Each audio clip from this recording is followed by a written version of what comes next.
have we ever been in a time, David, where the amount of things experts are getting wrong right now has been higher than today? And the reason why I'm saying this is the following reason. So, for example, hey, if you keep printing money, gold's going to go to 5,000. Nope. Hey, if you keep printing money, Bitcoin's going to go to 100,000. Nope. Hey, guys, if we keep printing money, we're going to get the money to go to the poor. Nope. The money went to the poor and poor spending, and the billionaires became richer, and they kind of favored them because anytime you give the money to the poor is going to spend the money, and it goes into private economy. They don't save money because they don't have the habits of saving money. Hey, anytime this inflation is going to be transitory. Hey, recession is going to be soft landing. Like the level of trust the average consumer today has in experts saying what they think is going to happen to the economy. I saw a score the other day. It's a very interesting score. I don't know if you've seen this or not. The score was the correlation between the trust the American voter has in the government in the last since 1970, I think it was. How from 74% we trusted the U.S. government, it's like 25 right now. And then the score, you put it right next to trust in mainstream media from where it was in 1970s to today. David, you got to take a look at this. It's literally identical. Here's one of them. This is what? Trust in public in the government from 58 till today, from 75% all the way down to less than 20%. If you do the same thing with mainstream media, it's down as well. I would say if we put it with experts today, would be the same. Well, why are experts getting so many things wrong today? Well, first, maybe they're not experts, but secondly, the trust in federal government has gone down from the time of the Vietnam War. When the Vietnam War was being waged, many people lost confidence in the government. Watergate compounded that. Yeah. And then since that time, we've had a lot of government officials say a lot of things that are just not true. And I think the Trump era also had some impact on that as well. But also remember, in the old days, when I was young, you were not even probably born, we had a situation where you had 3 news shows in the evening. That's where people got their news: CBS, NBC, and ABC. No cable. Everybody, newspapers were only a couple newspapers that were really national newspapers. That's what you got your news from. Now everybody's got a podcast. Everybody's got a TV show. Everybody's an interviewer. Everybody watches things. There should be a bumper sticker say, "Hunk if you don't have your own podcast." It's a good bumper sticker. Everybody's got a podcast. Yeah. Everybody's an interviewer. So there's so much information coming into people. You're bound to be wrong, and you're bound to disappoint people. So I don't know that the experts are less good than they used to be, but the willingness of people to accept authority, accept the government as knowing what it's doing. For example, take the most recent elections. Everybody said it was going to be a red wave. The House was going to be overwhelmingly Democrat or Republican, and the Senate would go Republican. People Dramatically were wrong. Yeah. People were wrong. Yeah. So, but then also when you were giving the stories at the time when I wasn't around and there was only 3 shows, you know how right now Tucker Carlson's number 1 at 2.7 million. At the time, number 1 was 33 million. Right. You're right. 33 million. Can you imagine? Like you're the number 1 guy, 33 million. But to say the thing about podcasts, which, what did Jamie Dimon say to you in an interview? I love what he said to you. He said, David, this is the interview you did. When did you do the interview with Jamie? I've done several of them over the years, but the one where he talked about his relationship with Sandy. How I asked Sandy to go to lunch after a year, and I sat down. And I said, let me tell you, this is where you were wrong. Yeah. Here's the areas I was wrong. I thought it was a fascinating interview. Yes, it was right. 5 years ago. That was in 2017 when he did the interview with him. That's right. And if there was an audience when you were doing that interview with him.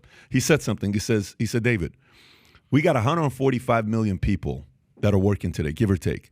He says only 20 million they're working for the government.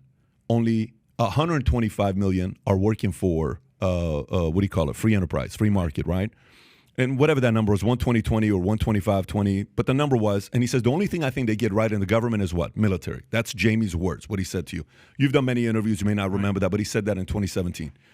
So for me, when I hear that, I'm like, okay, free enterprise gets things right more than the government gets things right. They're not operators. They don't know how to build. You give them money, they screw it up. You give the money to you. I would trust giving you $1 billion and giving anybody at the White House $1 billion, right? So I think the one thing that is happening, which the honking part about the podcast, I'm loving that because we thought all these years the best people on podcasting and news were the guys that we were supposed to admire. And then we're like, no, a guy that's tatted who smokes weed and likes UFC and was on Fear Factor, former actor who can beat up 99.9% of men in the streets, he's embarrassing everybody. The guy's name is Joseph Rogan. This guy's kicking everyone's tail combined. So I think that whole concept about podcasts, what it did do is it got the rest of us to kind of say, listen, this Dr. Fauci thing got a lot of things wrong. That other expert guy in finance got a lot of things. All these people we were supposed to trust, man, some of them are full of shit because there's marketing dollars behind, and they got exposed. And I think that made a lot of people uncomfortable because the club behind closed doors, but we were all supposed to be like, look, I understand. We're going to kind of respect what you're doing because I know we're doing business today and we won't say anything about it, but you owe us a favor. Some of that stuff, I think now people are like, holy moly, these guys are exposing the rest of us. So I think it is a progress type of a direction we're going in where people can no longer BS. I kind of like experts being held accountable. I like it. Well, there's no doubt that sometimes there are no right answers. So, for example, let's suppose you had been Dr. Fauci at the beginning of COVID. What could you have said or what would you have done that would have made the world better? We didn't have a vaccine at the beginning, so we didn't really have a lot of knowledge about what you could do. Obviously, the masks were one thing that were done. That's not a perfect solution. I think the government lost a lot of trust when we didn't really solve the COVID problem as quickly as maybe we should have. And we did a million Americans died. We could have done a better job. I think everybody would agree on that. What do you think we could have done differently, though? I mean, I know you and I are not doctors, but like, okay, let's process that and say, what could we have done differently? You know, never in the history of mankind have we made a vaccine faster. Okay? I agree. It's the fastest ever. Yeah, never have we. Like, can you imagine, like, to tell people, I'm in the military. My guy, we're just talking about the Marines. You know, guys yeah. been. Yeah, 60,000 soldiers and a little over 3,000 Marines kicked out and discharged with other than honorable discharge. It's a general discharge. For what reason? For not taking the vaccine. Okay. I mean, that part, for me, it wasn't necessarily, Fauci had been through the AIDS pandemic, epidemic. Right. He had gone through a lot of these things, and he saw what happened with AIDS. He saw what happened with a lot of these other things. And the weirdest thing for me was when we went from a country of, choice, like, how progressives say pro-choice, like this election's midterms, what it came down to. You know that. I know that. I mean, we read it everywhere. Oh, it's going to be this. It's going to be that. It's going to be economy is bad. No, it came down to Roe v. Wade. And, if the Republicans strategically would have done it later, some are saying McConnell intentionally forced it to happen before because he wanted Trump to get a black eye so the Republicans would realize, hey, it's us really that are running it, not Trump. You guys got to get away from Trump. So a little bit of strategy credit maybe to McConnell if it was intentional to get Roe v. Wade before. Who knows? But it was choice. Even some people on the other side wanted the choice. The part that made Americans a little bit uncomfortable, which was like, dude, like, listen, I'll take the vaccine. God, I've taken 30 vaccines in my life. Just don't force it down my throat. Let me have the choice to take it. I don't think there's anything else that could have been different because, how long does it take to do research on a vaccine? Wow. You mean to tell me after 9 months of you doing testing on who? On animals maybe? You want to now test it on me, and we've never done anything where we needed 3. We've always had 3 years of testing for vaccines, and you want to expedite it? No, you want me to trust it 100%? That's just a little bit uncomfortable for an American to say yes to it. Did you take the vaccine? I did not, but everybody in my family did, meaning my dad did. He's 80. My nanny did. My dad took 5 boosters. He lives with me. And did you get COVID? Of course I got COVID. Yeah, of course I got COVID. I got the first COVID. I got COVID. I didn't get Delta or I didn't get... that was the more serious one. Yeah, I got the real COVID. And I lost 21 pounds. Yeah, I lost 21 pounds in 4 weeks. We moved our entire office. We had 80% of our office at one point get COVID. It sucked. I'm not sitting here telling you it was a euphoric experience and everybody should try it. But I think the biggest thing is to get people to be forced to do something they didn't want to do. I think certain situations in the military, we did it wrong. I think New York, certain things was wrong. I was living in L.A. for 24 years. I left L.A. because they were trying to control every decision I was making. I moved to Dallas. So I left my insurance headquarters in Dallas. I was just there yesterday. We got back last night at 8:30, Addison private. Our office is in Addison. We like Addison. 2 years ago, we moved here from Addison to Fort Lauderdale right here because I was watching everybody. I'm like, dude, so the best case studies was Disneyland, Disney World. Perfect case study. California, Florida. Florida won. The perfect case study. All the people that were complaining in the NBA about Black Lives Matter, they chose to do playoffs in Florida. I'm sorry, aren't you supposed to hate the state? All the people that politically hated what DeSantis was doing in LA or New York or Chicago, for Christmas, they were clubbing here in Miami. They all came vacation in Miami. Right.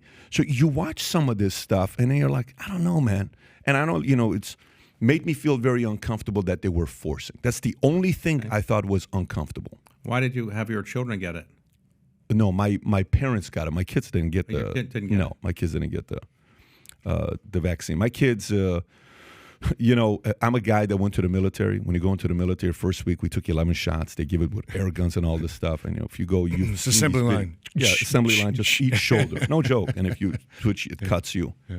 And our kids got the vaccines. But for me, and the reason why even some of the vaccines are a little bit, the whole story with autism and how Robert De Niro was at that one. I don't know if you've seen this interview where there was a video that was done, vaxxed, and he was talking to the reporter that they removed him, and he was upset because he didn't want to talk about it because he's got a 22-year-old son that has autism, and he thinks it's linked to vaccine. And, Robert De Niro cannot stand Trump, but he just wanted to learn a little bit more about that. But for us, like even that has decades of research. We don't have decades of research on this. For everybody to just make you feel guilty if you don't want to get a shot, it was a little bit uncomfortable. Well, I don't think vaccines cause autism, but there was a report by a British doctor at one point that's since been discredited who was alleging that. I don't think any scientists that are reputable believe that autism is caused by vaccines, in my view. But I didn't say that. I know that was not what I was saying. I know, but just to deal with that. Yeah. In terms of vaccines, about a third of Americans have not been vaccinated against COVID. So that shows you. But the same percentage is true in Europe, too. About a third of people in Europe as well have not been vaccinated. There's a certain percentage of people who just either don't want to be told what to do or just don't feel comfortable with it, and you're not going to change them.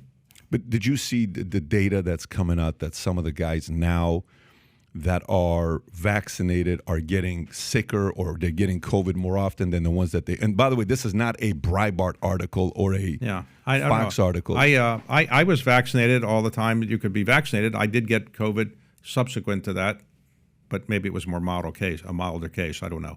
So vaccines are not perfect solutions to dealing with these problems. They can mitigate the problem, but they're not perfect. But for example, you're vaccinated against polio, so that one you're comfortable with because it's been tested for many years. Decades of research, Okay. Sure. Yeah, decades of research. My only thing was that. So if for me, you kind of are able to say, all right, let me see what's going on. How much research do we have on this? How many years? Okay, great. Perfect. Then let's go do this. Rather than can you guys give us some natural, maybe Eastern medicine without having to put something on my body that's a different way? Can we get some of those solutions? Why does it have to be immediately this? And then the average person who's a little bit skeptic is going to sit there and say, let me get this straight. So you're sponsoring the guy that is giving you millions of dollars of sponsorship, and then you're saying we should take that product. Well, why would you tell us not to take that product? Big Pharma's advertising. Well, that makes sense for you to support them because if you don't, you're not going to get that $52 million or $10 million budget per year. Okay, I get your loyalty to the money that you're getting. It doesn't make sense for me to do the sponsorship about this company and afterwards I say, by the way, they suck. I just want to let you know this. These guys are not good, but they gave us money, so here's the sponsorship. So those are some of the levels where I think the level of trust in mainstream media went down because they stopped doing one thing. You know why I love watching the interviews? I have a friend of mine, very successful Armenians in LA, very. And they've made very good money, okay? Huh? Oh, they made very good money. And they will say, Pat, there's a lot of guys on YouTube. You can name them all. I only watch one guy. Who's the one guy? He's the best. Who? David Rubenstein. I don't watch anybody else but David. Tell me why. Because David asked the questions I'm thinking about. That's great. So then I'm like, I know David, but I didn't know David had a YouTube. This is 5 years ago. We're not talking about this is when you just had started. You got a couple 100,000 subs right now, but at that time you're just getting some. I'm like, let me see. I'm like, damn, this is sick. This guy keeps doing more interviews. He's going to have 10 million subs. He's freaking legit. And what other moral authority does somebody give you to be sitting on all these boards and these people you've dealt with? Like, you've met presidents, all of them probably. You met billionaires, probably all the Fortune 500 guys. You probably met most of the CEOs. Your clients, some of them are some of the most powerful people in the world that you're dining. Your president stays at one of your places. You've met all these guys, Jimmy Carter. So you've worked in all these different spaces. Fantastic. The one thing that I got uncomfortable with was the following. At the beginning of COVID, I have no idea what's going on. We're in LA. We have a board meeting. It's March 12th or 13th. That's the day when NHL shut down, NBA shut down, Disneyland shut down. I'm in LA with three of my kids. And I'm getting ready to take my kids to Universal Studios. We love going to Universal Studios. And we have a board meeting with Gabriel Brenner and Greg Scher and Oscar De La Hoya in LA. I'm like, okay, cool. I'm going to do the board meeting. Then we're going to go to, whatever, Universal Studios. So we're staying at Beverly Hills, whatever the hotel is. And then first person cancels. Second person cancels. But I'm like, what are you guys doing? Hey, it's because of COVID. COVID? Yeah. Seriously, yeah. Let's turn on the news. Let me read it. Listen, babe, we got to go back because everybody's afraid right now. Let's see what's going on. So I go back and I go into research mode. First thing I do, I got a podcast with a few million subscribers. Let me call people from both sides to come and discuss this solution, vaccine, all this stuff. At this point, I have no clue what's going on. I got to make the right decision for my field. I got to make the right decision for my executives, for my family. Do I take the vaccine? Do I not take the vaccine? You know what was one of the biggest reasons why I didn't take the vaccine? Here's what I'll tell you. The guys who were skeptical about not taking it, like RFK, Robert Kennedy Jr., you know who he is, and others, they were willing to debate anybody. But when I called Dr. Paul Offit, or when I called all these other doctors, 100, and I told them I'll give you 10 grand. Then I went to 20 grand. Any charity, 50 grand, 100 grand. They would not take the debate to meet Robert Kennedy Jr. to discuss this. That's when I said something's off. And then there was a guy named Dr. Mike who's got a YouTube channel. I think he's got, you can pull him up, 7 or 8 million subscribers. So he calls me out and calls out an interview I did with a lady named Dr. Judy Mikovits, which I don't know who she is. But I interview her because I'm interviewing all the doctors at the time. That interview gets taken out real quickly, gets 1 million views, gets taken down. He's texting me and he says, yeah, absolutely. I'll do debate her anytime, any day. Our booker's like, he's booked, he's coming. 3 times he confirms. All of a sudden, last minute, no, I don't want to talk to her. Why? I'm too busy. Really? While he was busy, he took 20 different interviews from other people, but you have a hard time interviewing him. And then Fauci went on his show God knows how many times, right, on his YouTube channel. And I'm a street guy. You know, I'm a guy that came from the streets, divorced family. My parents got divorced twice. I've seen drugs. I've seen everything. I've seen gangs. I've been around all these different gangs. And listen, man, anytime you don't want to face off somebody, there's a little bit of fear or concern that you got. And who's RFK? Like a gangster? Is he a mobster? Is he going to come after your family? Shit, everybody went after his family. Not your family. Sit down with the guy. That's when I said, I don't know what's going on. I'm not an expert in this space. I'm not a doctor. I'm not a scientist. But anytime you're not willing to sit with somebody to debate a topic, like a qualified person like this or other doctors that I even invited, they lost a lot of trust with me because all these experts ever wanted to talk to was people that agreed with them. And that made me very uncomfortable. Well, I can understand that, but sometimes people don't want to debate people because they don't want to give them an audience that they otherwise wouldn't have. And for example, if somebody says, I'm a virulent anti-Semite, I hate Jews, should you debate them about why Jews are not so bad? If they're reasonable. Well, but when you give an audience to people who otherwise wouldn't have it, you're really helping some people get a message to people that I think is a damaging message sometimes. So you wouldn't presumably invite onto the show some people who say things that are, let's say, virulently anti-Semitic. You wouldn't do that. I agree. But RFK, like really? By the way, and it's such a great point you're making because some of them are like that. And I filter those guys out very quickly where they come in and say, let me tell you, guaranteed, you know, it's this. And it's like, I don't know if you know this guy named David Icke. I don't know if you've seen some of his interviews. I brought some of these. I'm like, first of all, let me get this straight. You believe in reptilian people.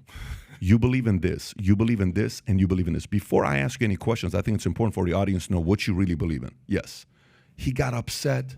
What does that have to do with anything? I said, your credibility has to be stated before we ask any questions.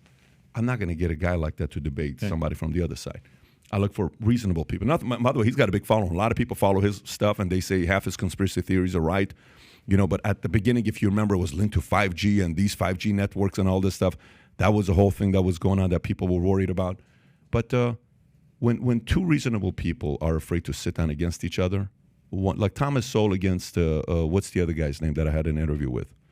What's the other socialist economist / communist economist who's got a very, very big following, AOC's hero? What's his name?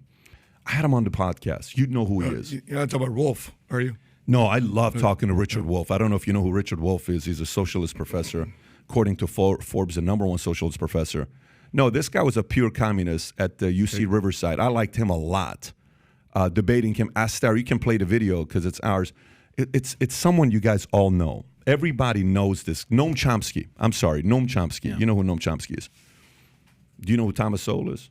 Okay, Yes, of course. so you know Thomas Solis, you know Hoover Institute, you know, coming from the lineage of the great Milton Friedman. And I say, no. You know, a lot of people say you're afraid to debate Thomas Sowell. Is that true? And his physiology changed. Okay, to me, you lost the fight. Because who's Thomas Sowell? What is so scary about Thomas Sowell? He's an economist, and he's in his 90s. Well, you know, my schedule's very busy. So is his. Once you reach a certain level, I think it's fair to say your schedule's very busy. I think it's fair to say that. You have a lot of different options. You taking time to come here, salute. A lot of respect for you. So I always watch, like even boxing. I don't know if you follow boxing or not. When a guy doesn't want to face another guy to box, why don't you want to face him? So that's the skepticism for that. By the way, this whole thing's coming about the level of trust we have in the U.S. government or mainstream media or experts. That's kind of how this conversation started. I don't know how we got into vaccine. But my lack of trust came from people not wanting to debate anymore. I grew up in a family where my mothers were communists. My entire mother's family were communist, 100%. Our Bible growing up was a communist manifesto. And my dad was an imperialist. One loved the Shah, one loved Stalin and Lenin. So it was a house filled with debate. And I'm in the middle. So forget Hillary against Trump. Like, this was the best debate I would see every night, my mom and dad debating. So I enjoy a good debate. We get closer to the truth. So the last couple of years, what was always America's DNA, we kind of got away from the debate concept. Made me very uncomfortable. So with all the craziness taking place, I believe future looks bright. If you believe future looks bright, get your latest Future Looks Bright hat of Valuetainment. It says Future Looks Bright here, Future Looks Bright here. We got them in white, we got them in black, we got them in red. Our black on black sold out. These are about to sell out. If you haven't ordered one yet, we had a person in Michigan, bought one, then he bought 3. Then when those 3 people weren't in the office, they had to order 58 of them because people wanted the Future Looks Bright hat, especially during times like this, because ain't nobody saying Future Looks Bright. To order your Future Looks Bright hat, click over here. And to watch the entire podcast, click here. Take care, everybody.